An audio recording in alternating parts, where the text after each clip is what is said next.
कि चलेला जिला में हमारे ससमिए बाली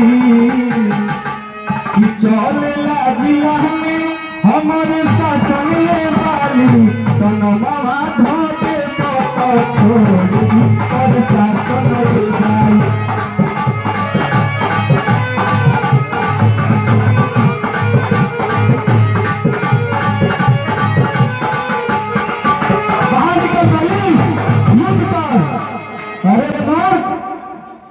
शायद तुझे पता नहीं है अरे की बातें बातें तो मर्डर हो जाला जानत न करिया है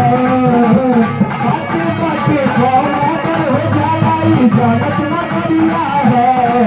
अपना घर में ना खाए सुबह निकाली के लिया है अरे नूर तेरी भलाई इतने में है तू चुपचाप तो यहाँ से निकल जा।